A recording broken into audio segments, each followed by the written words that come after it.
Saya pernah berpikir bahwa cinta sejati adalah sesuatu yang abadi, tak tergoyahkan oleh waktu atau ingatan. Sampai hari itu tiba, ketika dokter menyatakan bahwa otak saya hanya mampu menyimpan memori baru selama 60 menit saja. Dan yang paling menyakitkan, satu-satunya ingatan yang bertahan adalah momen di atas ranjang bersama dia, pria yang saya cintai, tapi kini semuanya terasa seperti pengkhianatan yang tak termakan. Hari itu, di rumah sakit di pusat kota Jakarta, saya terbangun dengan kepala pusing dan dunia yang terasa asing. Anda mengalami amnesia anterograde, kata dokter dengan suara tenang, tapi bagi saya, itu seperti onis mati. Saya bisa mengingat masa lalu sebelum kecelakaan itu, hidup saya sebagai seorang seniman grafis di sebuah agensi kecil di Menteng, keluarga saya di kampung halaman di Yogyakarta, dan tentu saja, Arjuna, pria yang membuat hati saya berdegup kencang sejak pertama kali bertemu di sebuah kedai kopi di Kemang. Tapi setelah kecelakaan mobil itu, setiap memori baru lenyap setelah 1 jam. Saya harus menulis catatan di ponsel, mengulang-ulang nama orang, dan berpura-pura semuanya baik-baik saja. Tapi di dalam hati, saya berteriak, mengapa ini harus terjadi padaku? Mengapa Tuhan membiarkan ingatan saya rusak, sementara perasaan cinta ini tetap utuh, menyiksa saya setiap saat? Arjuna datang setiap hari, membawa bunga mawar merah yang harum, seperti dulu saat kami pertama kali berkencan. Dia duduk di samping ranjang saya, memegang tangan saya dengan lembut. "Kamu ingat aku kan, Rama?" tanyanya, suaranya penuh harap. Saya mengangguk, karena memang saya ingat ingatan lama itu. Tapi setiap kali dia pergi, saya harus membaca catatan di buku harian saya untuk mengingat kunjungannya. Di dalam dada ada konflik yang bergolak, apakah cinta ini nyata jika saya harus bergantung pada kertas dan tinta? Saya merasa seperti orang asing di tubuh sendiri, melihat dunia melalui lensa yang kabur. Malam itu, saat sendirian, saya berpikir tentang momen kami di ranjang, bukan yang vulgar, tapi saat kami berbaring berdampingan, berbicara tentang mimpi-mimpi kami. Dia bilang ingin membangun rumah kecil di pinggir pantai Bali bersama saya. Itu satu-satunya ingatan yang tak pernah pudar, meski yang lain hilang. Tapi kenapa? Apakah otak saya sengaja mempertahankannya untuk menyiksa saya?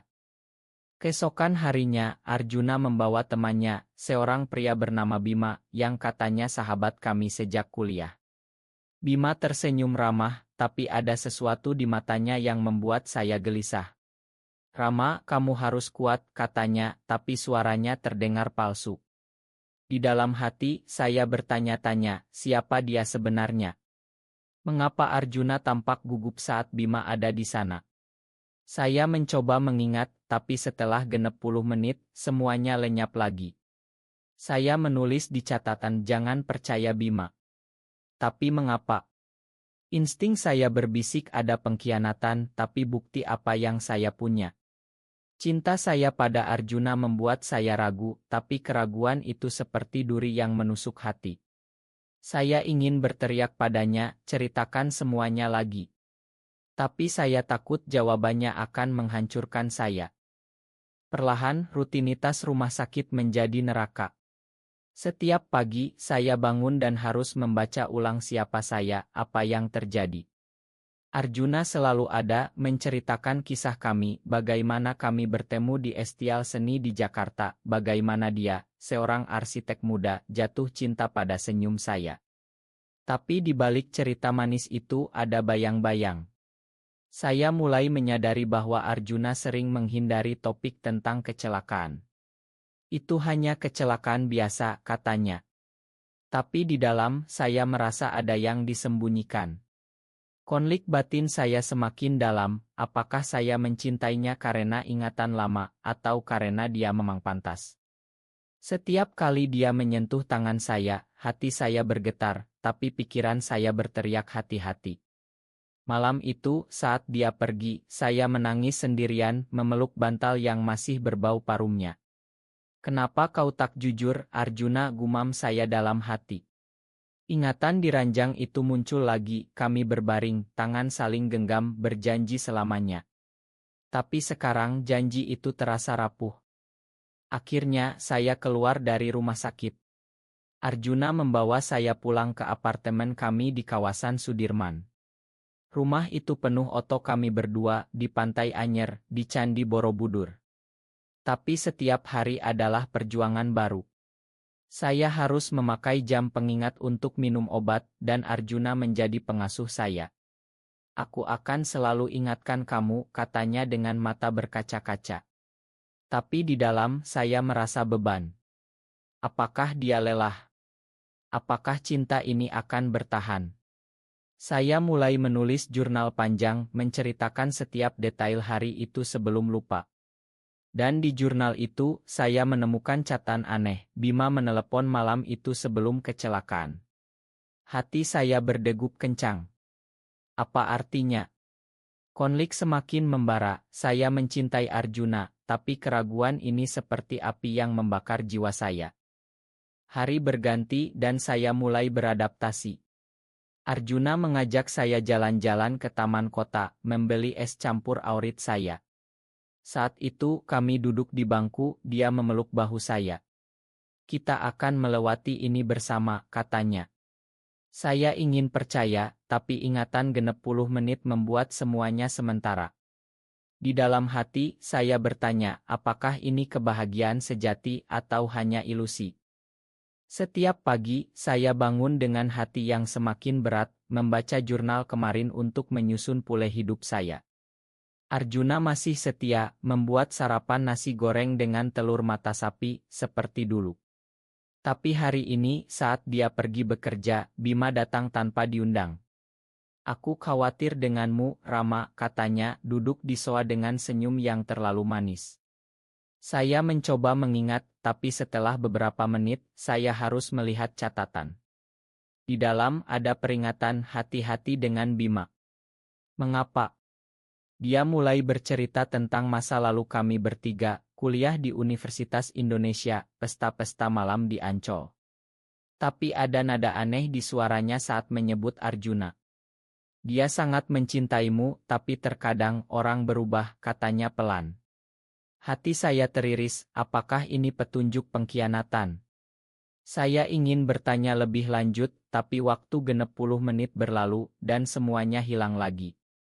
Di dalam dada, konflik bergolak lebih hebat. Apakah Arjuna menyembunyikan sesuatu dengan Bima? Malam itu Arjuna pulang lelah, tapi matanya berbinar saat melihat saya. Kami duduk di balkon, memandang lampu-lampu kota Jakarta yang berkelap-kelip.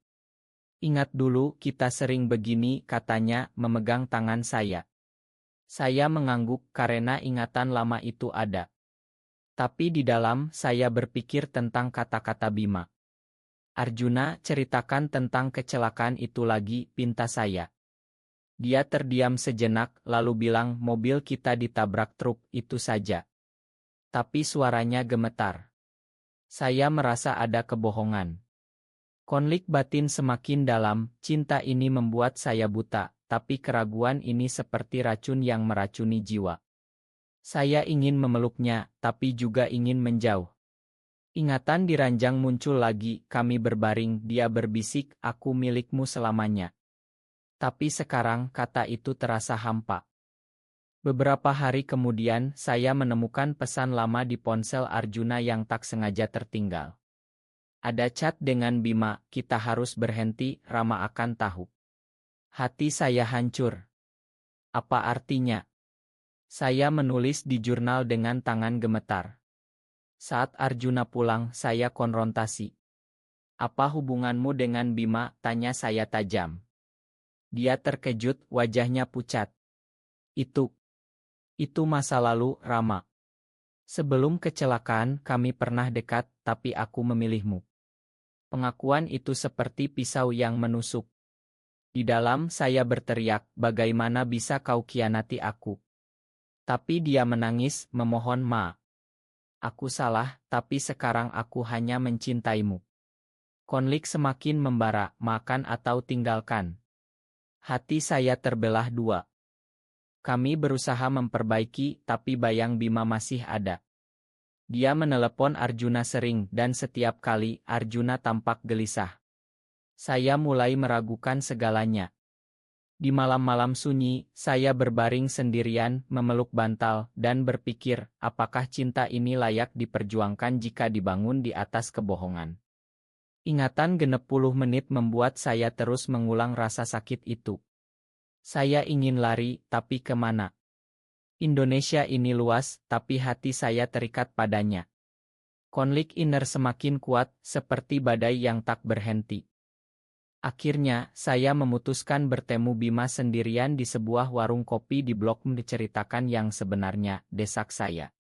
Dia tersenyum sinis. Arjuna dan aku pernah bersama sebelum kamu. Kecelakaan itu. Karena kami bertengkar di mobil tentang memilih siapa. Kebenaran itu menghantam seperti gelombang tsunami. Di dalam saya hancur, Arjuna menyembunyikan pengkhianatan itu. Tapi mengapa otak saya hanya ingat momen indah di ranjang? Apakah itu cara alam melindungi hati saya? Saya pulang dengan air mata, konflik batin mencapai puncak, cinta atau kebencian. Pagi itu, setelah pengakuan Bima, saya duduk di ruang tamu, menatap Oto kami berdua dengan hati yang semakin remuk. Arjuna belum pulang dari kerja malam, dan saya harus membaca jurnal untuk mengingat semuanya. Setiap kata di sana seperti luka baru, pengkhianatan, kebohongan, Bima. Di dalam, saya bergulat dengan emosi yang semakin ganas, marah bercampur cinta, kecewa bercampur rindu. Mengapa kau lakukan ini padaku, Arjuna, gumam saya pada diri sendiri. Ingatan di ranjang itu muncul lagi, lebih menyakitkan, kami berbaring, dia berjanji setia, tapi sekarang semuanya palsu. Konflik batin seperti api neraka, membakar setiap serat jiwa saya. Saat Arjuna pulang, saya tak bisa menahan diri.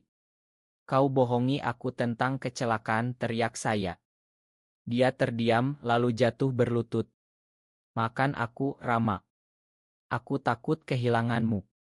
Air matanya mengalir, tapi di dalam hati saya, ada dinding yang semakin tebal.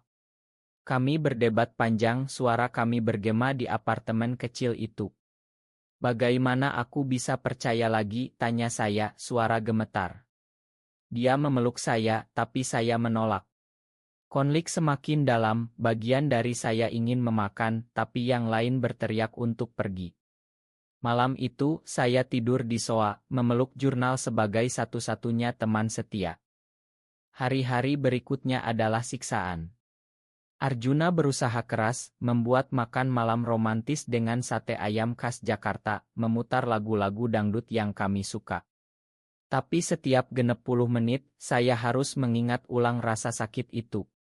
Di dalam saya bertanya-tanya, apakah ini ujian untuk cinta kami? Atau tanda bahwa semuanya harus berakhir? Bima menelepon lagi dan Arjuna mematikan ponselnya di depan saya. Aku putuskan hubungan dengannya, katanya. Tapi keraguan tetap ada. Konflik inner semakin hebat, seperti gelombang yang menghantam pantai hati saya tanpa henti. Saya mulai mencari bantuan ke psikolog di Rumah Sakit Cipto Mangunkusumo. Anda perlu waktu untuk memproses, kata dokternya. Tapi bagaimana jika ingatan saya hilang setiap jam? Di sesi itu, saya ceritakan semuanya, air mata mengalir. Di dalam, saya merasa lemah, cinta ini membuat saya rapuh, tapi tanpa itu, siapa saya? Pulangnya, Arjuna menunggu dengan bunga. Mari kita mulai lagi, pintanya. Saya ragu, tapi hati saya meleleh sedikit. Tapi malam itu, mimpi buruk datang, saya melihat Arjuna dan Bima bersama, tertawa atas penderitaan saya. Bangun dengan keringat dingin, konflik semakin membara. Akhirnya, klimaks datang saat Bima muncul di depan pintu. Aku tak bisa lepas dari Arjuna, katanya keras. Arjuna mendorongnya keluar, tapi pertengkaran meledak. Pergi, Bima. Aku pilih Rama, teriak Arjuna. Bima pergi dengan amarah, tapi kerusakan sudah terjadi. Di dalam saya, emosi meledak, sakit hati, cemburu, dan cinta yang tercampur aduk. Saya menangis di pelukan Arjuna, tapi pikiran saya berbisik, apakah ini akhir? Konflik batin mencapai enit, membuat saya ingin menyerah. Setelah pertengkaran dengan Bima, apartemen terasa lebih sunyi, tapi hati saya semakin ribut. Setiap pagi membaca jurnal seperti membuka luka lama yang semakin dalam. Arjuna tidur di samping saya, tapi saya tak bisa menyentuhnya tanpa ingat pengkhianatan. Di dalam, saya bergulat dengan monster emosi, rasa percaya yang hancur, cinta yang masih membara. Apakah aku bisa memakan? Tanya saya pada cermin, mata saya merah karena menangis malam. Ingatan di ranjang itu sekarang seperti kutukan, momen manis yang kontras dengan realita pahit. Konflik semakin ganas, seperti badai tropis yang menghancurkan segalanya. Arjuna berusaha lebih keras, mengajak saya ke Bali untuk liburan penyembuhan. Kami terbang ke Denpasar, menginap di ila kecil di Ubud. Pemandangan sawah hijau seharusnya menenangkan, tapi di dalam hati, saya gelisah. Lihat, Rama, ini seperti mimpi kita dulu, katanya saat kami berjalan di tepi sungai. Saya tersenyum palsu, tapi pikiran saya berteriak, mimpi yang dibangun di atas kebohongan. Malam itu, di ranjang ila, kami berbaring berdampingan, tapi tak ada kata.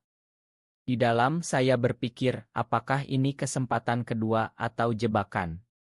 Konflik batin seperti api yang tak padam. Di Bali, rahasia baru terungkap. Saya menemukan email lama di laptop Arjuna, rencana dia dan Bima untuk bisnis bersama, yang gagal karena kecemburuan. Itu alasan pertengkaran di mobil akunya saat saya konfrontasi. Air matanya mengalir lagi. Aku takut kehilangan semuanya. Hati saya teriris lebih dalam, bukan hanya asmara, tapi juga ambisi. Di dalam, emosi meledak, marah, sedih, kecewa. Kami bertengkar di bawah hujan Bali, suara kami hilang dalam deru air. Kau gunakan aku sebagai tameng, tuduh saya. Dia menyangkal, tapi matanya berkata lain. Konflik semakin dalam, membuat saya ingin lari ke hutan Ubud dan hilang. Tapi di tengah badai itu ada momen kelembutan. Arjuna membawa saya ke pantai Sanur saat matahari terbit. Makan aku, Rama. Aku akan buktikan cintaku setiap hari, meski kamu lupa. Kata-katanya menyentuh, tapi di dalam, saya ragu apakah cukup. Kami berpelukan di pasir, angin laut menyapu air mata. Tapi konflik tetap ada, semakin kuat seperti ombak yang menghantam. Pulang ke Jakarta, Bima menghubungi lagi, mengancam akan sebarkan rahasia kami. Dia gila, kata Arjuna panik. Saya merasa terjebak di tengah perang mereka. Di dalam hati, emosi semakin liar, takut, cinta, benci. Konflik batin mencapai level baru, membuat saya merasa seperti akan pecah. Kembali di Jakarta, ancaman Bima membuat hidup kami seperti neraka. Setiap hari, saya bangun dengan ketakutan baru, membaca jurnal yang semakin tebal dengan cerita pengkhianatan. Arjuna mengubah nomor ponsel, tapi Bima menemukan cara. Dia obsesi, gumam Arjuna. Di dalam saya, emosi bergolak lebih hebat dari sebelumnya, cinta yang terluka, marah yang membara, dan rasa takut yang melumpuhkan. Mengapa ini tak berakhir, jerit hati saya. Ingatan di ranjang sekarang seperti mimpi buruk, mengingatkan betapa rapuh semuanya. Kami memutuskan melapor ke polisi, tapi bukti tak cukup. Di kantor polisi Tanah Abang, saya duduk gemetar, Arjuna memegang tangan saya. Kita kuat bersama, bisiknya. Tapi di dalam, saya bertanya, benarkah? Malam itu, Bima muncul di depan apartemen, mabuk dan marah. Arjuna milikku, teriaknya. Pertarungan isik hampir terjadi, tapi tetangga memisahkan. Di dalam dada saya, emosi meledak seperti gunung berapi, cemburu yang membakar, sakit hati yang tak tertahankan. Setelah itu, Arjuna menangis di pelukan saya. Aku menyesal pernah dekat dengannya. Pengakuannya membuat hati saya luluh sedikit, tapi konflik tetap ganas. Saya mulai terapi intensi, belajar teknik mengingat meski singkat. Di sesi itu, saya ceritakan semuanya, air mata tak henti. Cinta ini menyiksa, kata saya pada psikolog. Di dalam saya bergulat dengan diri, makan sepenuhnya atau akhiri. Momen klimaks datang saat Bima mengirim oto lama Arjuna dan dia. Lihat, dia bohong, tulisnya. Saya hancur, tapi Arjuna menjelaskan, itu sebelum kita. Kami bertengkar hebat, barang-barang beterbangan. Cukup, teriak saya. Tapi di tengah amarah, kami berpelukan, menangis bersama. Konflik batin semakin ekstrem, seperti badai yang menghancurkan tapi juga membersihkan. Akhirnya, saya memutuskan memberi kesempatan. Kita bangun dari nol, kata saya.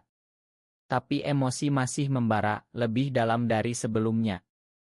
Hari-hari setelah insiden Bima, kami mulai membangun ulang. Arjuna berhenti bekerja dengan proyek apapun terkait Bima Okus pada kami. Setiap pagi dia membacakan jurnal untuk saya dengan suara penuh cinta. Tapi di dalam hati, emosi semakin dalam dan kompleks, cinta yang tumbuh kembali, tapi dibayangi trauma. Apakah ini akan bertahan? Tanya saya pada diri setiap malam. Ingatan diranjang sekarang menjadi simbol harapan, momen itu bertahan, mungkin cinta kami juga. Bima akhirnya ditangkap karena pelecehan, memberi kami kedamaian. Di pengadilan, Arjuna bersaksi, tangannya gemetar. Aku pilih Rama, katanya tegas. Saat itu, hati saya meleleh sepenuhnya. Di dalam, konflik mulai mereda, diganti rasa syukur. Kami pulang berpelukan di ranjang berbicara tentang masa depan. Kita kembali lagi bangun rumah impian, bisiknya.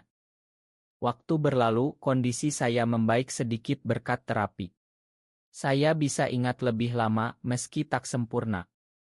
Arjuna menjadi pilar saya, dan cinta kami tumbuh lebih kuat melalui badai. Di akhir, saya sadar, pengkhianatan itu menyakitkan, tapi memakan membuat kami lebih manusiawi. Kami hidup bahagia, meski dengan catatan dan pengingat. Cinta tak sempurna, tapi itulah yang membuatnya indah.